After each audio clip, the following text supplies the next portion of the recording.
Hello दोस्तों, गौरव वर्दी channel में आप सबका हार्दिक स्वागत है। जैसे आपने देखा कि थंबनेल में कि न्यूक्लियर वॉर का खतरा बढ़ चुका है और क्लियरली मतलब ये वर्ल्ड वॉर 3 की तरफ जा रहा है, क्योंकि clearly NATO members with Russia होने वाला है। और क्लियरली क्यों होने वाला है वो आपको जानना जरूरी है, क्योंकि यूक्रेन ने सबसे बड़ा ड्रोन अटैक किया हुआ है और 117 जो उसने ड्रोन डाल दिए हैं और रशियन एयरबेस पे। और क्लियरली उससे उन्होंने क्या किया कि जो यूक्रेन बॉर्डर है उसके अंदर आके उन्होंने अटैक किया हुआ है क्लियरली। एयरबेस पे हमला हमला किया है, तो मतलब ये रसिया शांति से बैठने वाला नहीं है और रसिया इसका बदला लेगा और अच्छे से लेगा और शांति से लेगा, क्योंकि रसिया भी काफी प्लानिंग से इसको रिटालिएट करेगा। और उसने अभी फर्स्ट स्टेप में उसको एक्सेप्ट कर लिया है कि हमारे पे हमला हुआ है 117 ड्रोन से। और क्लियरली मतलब इसका बदला लिया जाएगा, ऐसा उन्होंने क्लियरली बता दिया। और सारे जो मतलब बड़े-बड़े आदमी हैं, उन्होंने क्लियरली ये डिबेट में बता रहे हैं कि ये शायद न्यूक्लियर वॉर पे भी कन्वर्ट हो सकते हैं। ऐसा उन्होंने प्रेडिक्शन बताया हुआ है। अभी भी क्लियरली मतलब किसी ने स्टेटमेंट दिया, बट जो एनालिस्ट है, न्यूज़ एनालिस्ट, उन्होंने क्लियरली बताया कि ये अगर रसिया पे हमला हुआ है तो मतलब न्यूक्लियर वॉर पे भी कन्वर्ट हो सकता है, राइट?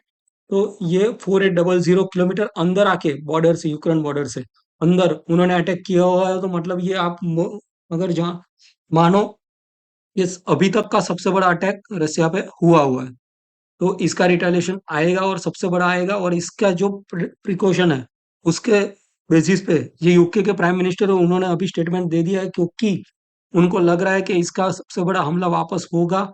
इसीलिए यूके के प्राइम मिनिस्टर है, उन्होंने क्लियरली बताया कि मिलिट्री को रेडी रहने के लिए, क्योंकि वार फाइटिंग सिचुएशन हो सकती है, क्योंकि ये सब नाटो के सदस्य हैं और नाटो में यूके आ रहा है। तो यूके के प्राइम मिनिस्टर ने क्लियरली बता दिया है।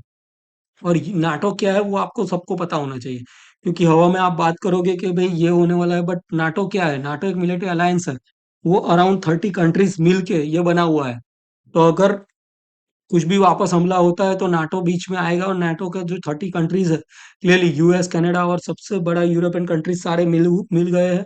और ये जो सारे अगर मिल के कुछ हमला करेंगे तो फिर ये वर्ल्ड वॉर 3 की ओर जाएगा, क्योंकि ये यूक्रेन ने सबसे बड़ी गलती की है। 117 ड्रोन अटैक, मतलब ये उनको पता नहीं है कि इसका रिटेलिएशन क्या आएगा। और अगर ये सिचुएशन नाटो और ये रशिया के बीच में हो जाती है, तो फिर मतलब सिचुएशन वर्स्ट हो जाएगी। और ये बंदे के ऊपर मतलब कोई भी भरोसा नहीं कर सकते कि ये कभी भी पलटू राम हो सकता है, क्योंकि उसने ट्रेड वॉर इतना लास्ट 2 मंथ में बढ़ाया हुआ, और लास्ट 2 मंथ में कितनी बार उसने स्टेटमेंट चेंज किया है, तो वो कभी भी पलटू राम हो सकता है। अभी उसने क्लियरली एक नया स्टेटमेंट दिया है कि जो मेटल टैरिफ है 50% वो लगा रहा है, बट यूके को वो स्किप कर रहा है, क्योंकि यूके को ऑलरेडी उन्होंने टैरिफ लगाया हुआ है। बट ये मेटल टैरिफ 50% लग रहा है कि मतलब इंडिया पे भी ये काफी बड़ा इम्पैक्ट आ चुका है। और इंडिया जो 5 बिलियन वर्थ का steel aluminium traded goods US के साथ ट्रेड कर रहा है, उसके ऊपर इम्पैक्ट आएगा क्लियरली, राइट? और उसने क्लियरली 50% मेटल्स के ऊपर टैरिफ लगाया, तो मतलब ये बंदा कभी भी स्टेटमेंट चेंज करता रहता है और इसका इम्पैक्ट मार्केट पे आएगा। और एक वार्निंग सिचुएशन अभी मैं आपको यहाँ पे बताना चाहता हूँ। एक एक बता दिया, एक एक तरफ का पहलू है वॉर, दूसरी तरफ का है ट्रेड, और तीसरी तरफ का economic crisis, right? Economic crisis मतलब 36 ट्रिलियन इसका जो डेप्थ है, कर्ज अगर आप मानने जाओ तो कंट्री का कर्ज है 36 ट्रिलियन डॉलर, इतना हो चुका है यूएस का, जो जीडीपी से 122% है। अगर आप जीडीपी देखने जाओ तो थ्री जीडीपी है 30 ट्रिलियन यूएस डॉलर, उसके सामने है 36 ट्रिलियन यूएस डॉलर उसका कर्ज। तो मतलब कंट्री की इकोनॉमी से भी ज्यादा 122% कर्ज बढ़ चुका है। तो मतलब कंट्री, और ये सबसे बड़ी इकोनॉमी है यूएस, तो मतलब वर्ल्ड ऑर्डर पूरा मतलब बस्ट कर देंगे, और पूरी वर्ल्ड इकोनॉमी को ये लोग डूब मरेंगे। और सिचुएशन मतलब 3 पहलू मैंने बता दिया आपको, एक वॉर सिचुएशन, इकोनॉमिक क्राइसिस और एक कर्ज, राइट? तो मतलब कुछ ना कुछ सिचुएशन वर्स्ट होती जा रही है। और ये इसका जो प्रिडिक्शन है काफी लोग पहले से ही बता रहे हैं, ये बंदे ने पहले से बता दिया है, माइकल बरी, राइट? इसके बारे में काफी पढ़ना हो तो आप सर्च कर सकते हो। माइकल बरी ने क्लियरली प्रेडिक्शन काफी पहले टाइम पहले बता दिया।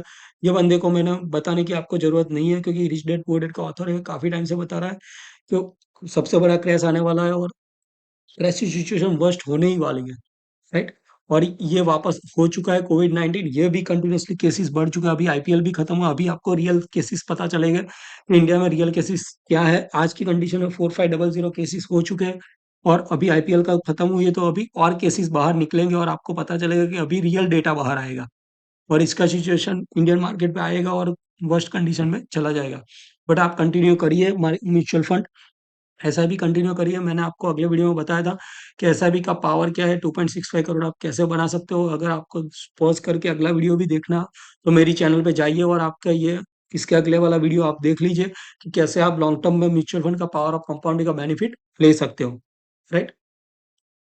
इसके बाद अगर सिचुएशन वर्स्ट होती है तो आपको इस सब पे क्लियरली वॉच रखनी है, या बंदे पे वॉच रखनी है, सिचुएशन क्या है, इसकी डेप्थ की बैंड बॉन्ड मार्केट की क्या हो रही है, वो सब देखना है आपको।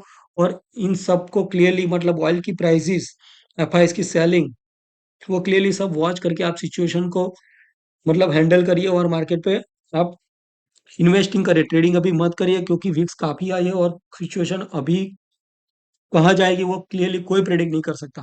तो आप क्लियरली म्यूचुअल फंड के साथ इन्वेस्टिंग करके कंटिन्यू करिए, एसआईपी करिए और सबसे अच्छा मतलब प्रॉफिट कमाए, वैसा मेरा बेस्ट विशेष है। और अगर आपको लग रहा है कि मैंने कुछ आपको यूजफुल इन्फॉर्मेशन दिया है तो इस चैनल को सब्सक्राइब कर दीजिए, क्योंकि चैनल सब्सक्राइब कर दीजिए तो तुरंत सारे वीडियो का नोटिफिकेशन आ जाएगा। कंटिन्यूस जो जो नया वीडियो मैं डालता जाऊंगा तुरंत नोटिफिकेशन आ जाएगा। तो request you to please subscribe this channel.